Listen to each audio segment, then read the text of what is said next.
Tá funcionando? Tá. Se te perguntassem qual a melhor banda de todos os tempos, qual você escolheria? A resposta costuma dividir opiniões, mas desde o surgimento do bom e velho rock and roll, não faltaram garotos que, como eu, amavam os Beatles e os Rolling Stones, girando o mundo sempre a cantar as coisas lindas que existem entre pedidos de help e busca por satisfaction.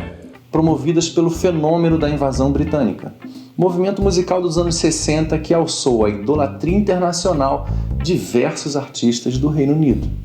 Reino Unido que, com fundamental participação feminina em suas corporações militares, ainda na Primeira Guerra, estabelece as bases de criação de sua atual Força Aérea. E como nem Sgt. Pepper e sua Lonely Heart Club Band poderiam prever algum tempo depois, isso contribuiu para incluírem mais uma resposta possível ao questionamento feito no início deste vídeo. Em meados dos anos 70, dando continuidade ao protagonismo musical dos ingleses, que até hoje fabrica ídolos mundiais sob os olhares da rainha, surgiu uma banda que para muitos desbancou os meninos de Liverpool e os rebeldes de London, do trono do favoritismo. Liderada por aquele que não raramente é considerado o maior vocalista que já existiu, o Queen se tornou uma referência musical única, roqueiramente eclética e visceral. Para surpreender você ainda mais nessa história, como uma verdadeira composição da Rapsódia, não necessariamente boêmia, mas tão afinada como uma noite na ópera, entra em cena um avião supersônico comercial, tão emblemático quanto um amor para a vida toda ou um show histórico no Live Aid. Além das incríveis performances vocais de Freddie Mercury, o Queen mostrou ao mundo um dos maiores guitarristas de todos os tempos, Sir Brian May. Um músico tão diferenciado que não podia empunhar um instrumento qualquer. Tinha que ser tão único quanto ele, criado do zero, completamente exclusivo. Carinhosamente chamada de The Red Special, a vermelhinha especial, ou The Old Lady, a velha dama, essa guitarra fantástica carrega muitas, mas muitas histórias nos quase 60 anos decorridos desde sua criação. E com mais de 60 anos desde sua concepção, o fascinante jato Concorde também participa dessa história. Assim, diante de tantas coincidências inusitadas e surpreendentes, nada mais justo do que neste vídeo falarmos sobre essa viagem da velha dama vermelha, envolta em encontros, acordes, voos e muito sucesso. Eu sou o Marcos Abreu. Eu sou o Alex Abreu. E esse é o Histórias Hangar Café, Aviação e Música.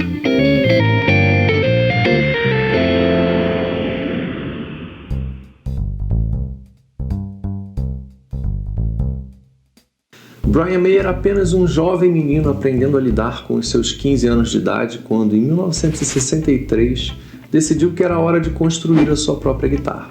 Sabendo que sua condição financeira não o permitiria comprar um exemplar das marcas mais famosas, como Fender ou Gibson, ele pediu ajuda a seu pai, para que juntos construíssem seu tão sonhado instrumento.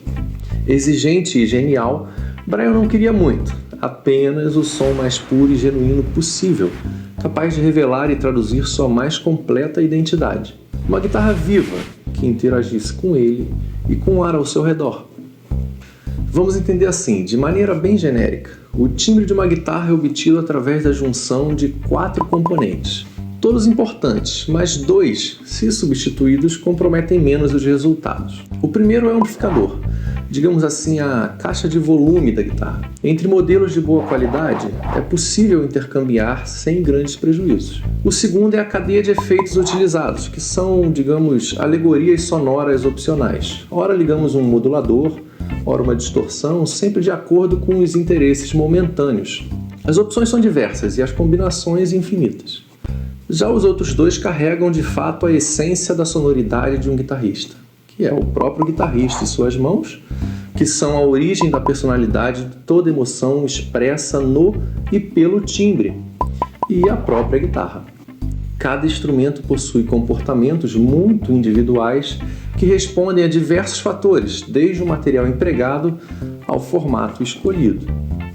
Corria em paralelo ao desenvolvimento da famosa guitarra um projeto aeronáutico bastante audacioso que prometia revolucionar o mundo da aviação. Seu objetivo era levar passageiros tão rápido quanto ondas sonoras, na verdade mais rápido que elas. E ao final da década de 60, mais especificamente em março de 1969, 2 protótipos no único avião de transporte supersônico de sucesso no mundo, o Concorde, decolaram, fruto de uma cooperação internacional entre 2 grandes fabricantes de aeronaves da época, a inglesa British Aircraft Corporation e a francesa Aerospatiale. A aviação comercial, enfim, vencia a barreira do som.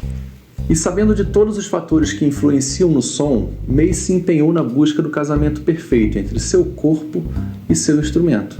Quando ouvimos um solo de Brian May, como em Bohemian Rhapsody, tida como uma das músicas mais importantes da história do rock, não está presente ali uma técnica impossível ou um efeito inatingível, mas está presente ali o retrato desse casamento entre alma e cordas. Por isso é difícil reproduzir aquele som. May pesquisou o formato ideal que lhe ofereceria maior conforto possível, comparado aos instrumentos que já tinha experimentado até então.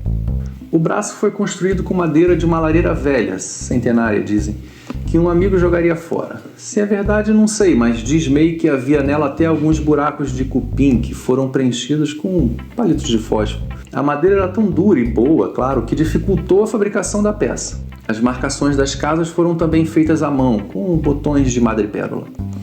Outro detalhe muito interessante dessa guitarra é que, ao contrário do que se pode imaginar, seu corpo não é sólido.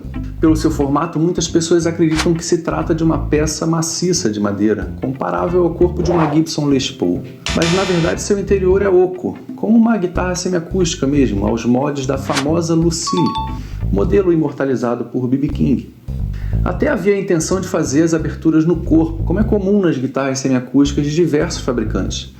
Mas essa ideia foi deixada para trás. O legal desse tipo de construção é que, como fica uma caixa de ar interna na qual o som pode vibrar, ele facilita a obtenção do feedback, aquele efeito no qual o guitarrista toca e sustenta uma nota na guitarra até gerar uma microfonia característica, muito usada no meio do rock. Como diz May, uma microfonia do bem, como ele tanto admirava no som de Jimi Hendrix. Assim como o braço, o material do corpo foi todo reaproveitado, só que de uma mesa velha que eles tinham em casa. A alavanca do trêmulo, construída a partir de peças de uma bicicleta. Os captadores foram feitos à mão inicialmente e depois substituídos. Tudo para atingir o som ideal. Mas a cereja do bolo capaz de moldar o último detalhe da sonoridade May não estava propriamente no instrumento, e sim um acessório utilizado por nós guitarristas. Quase decepcionado por não atingir o som perfeito, Brian abandonou as palhetas comuns e arriscou tocar com uma moeda. Era tudo o que ele precisava. Uma das coisas mais bonitas e igualmente controversas por trás da Velha Dama é a relação entre seus criadores. Pai e filho partilhavam de seus amores pessoais, mas se dividiram sob escolhas de vida. Se Brian idealizava e mostrava seus desejos relacionados à música e ao instrumento, a habilidade e o conhecimento técnico capazes de transformar tais desejos em realidade, estes eram de Harold, seu pai. Engenheiro eletrônico habilidoso e perfeccionista, ele fez o sonho de seu filho adolescente se concretizar. Conheceu sua esposa Ruth durante a Segunda Guerra. Ele servia a Royal Air Force, Força Aérea Real, enquanto ela servia a Women's Royal Air Force, a Força Aérea Real das mulheres. A história da criação da Royal Air Force, a Força Aérea da Inglaterra, está intrinsecamente ligada à história de 2 regimentos femininos que atuaram na Primeira Guerra Mundial. O Women's Royal Naval Service e o Women's Army Auxiliary Corps estavam baseados em estações aéreas pertencentes ao Royal Flyer Corps e ao Royal Naval Air Service. Quando o Flyer Corps e o Naval Air Service se fundem, nasce a Royal Air Force. Para não perder então a força de trabalho feminina especializada, criou-se a Women's Royal Air Force em 1º de abril de 1918.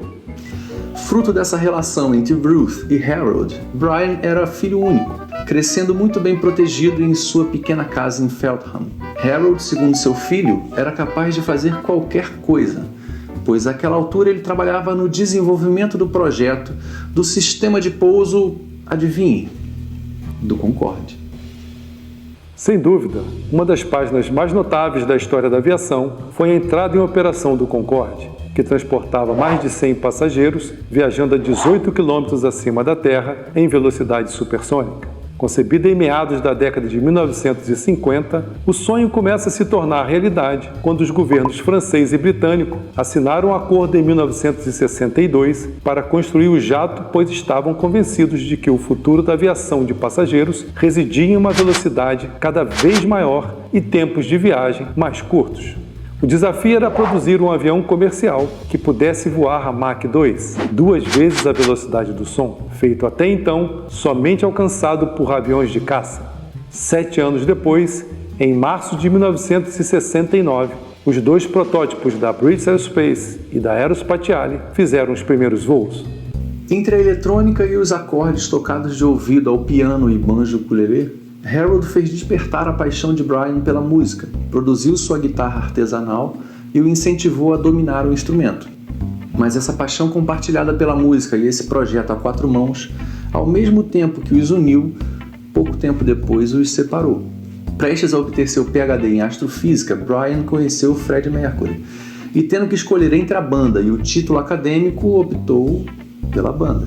E a escolha foi considerada inaceitável por Harold, a ponto de ficarem quase 2 anos sem se falar. Musicalmente, pai e filho eram afinados, mas quando o assunto era viver de música, o acorde era dissonante. Até o dia que o sucesso do Queen levou a banda ao Madison Square Garden. Em 1977, Brian colocou Harold e Ruth dentro do Concorde, o avião que seu pai ajudara a projetar, mas que nunca teve dinheiro para pagar por suas caras passagens aéreas. Já em Nova York, depois de ver seu filho e a vermelhinha no palco, Harold se rendeu. Confessou que toda a desaprovação era, de fato, medo e frustração, pois estar no palco com uma banda era, na verdade, o seu próprio sonho, abdicado frente ao nascimento de Brian e a necessidade de uma maior estabilidade financeira. Em 1976, os serviços comerciais foram iniciados simultaneamente pela British Airways e pela Air France. 16 aeronaves foram construídas em 2 linhas de montagem separadas, em Bristol, na Inglaterra, e Toulouse, na França. Em 22 de novembro de 1977, o Concorde decolou da Inglaterra rumo aos Estados Unidos, marcando o primeiro voo liberado deste avião dentro dos limites do estado de Nova York, o que permitiu que Harold May testemunhasse a apresentação épica de seu filho com o Queen no majestoso palco do Madison, em dezembro daquele ano. O último voo do Concorde foi realizado em 26 de novembro de 2003, quando voou de Heathrow para seu destino final em Filton. Hoje a Red é um equipamento cobiçado e seus modelos são produzidos sob encomenda. Com certeza nenhuma réplica terá tanta personalidade quanto a original, que está completando 56 anos muito bem aproveitados sob a tutela de Sir May. Sua construção durou 2 anos. Seu custo não chegou a 10 libras, mas sua colaboração na história da música simplesmente tem um valor incalculável.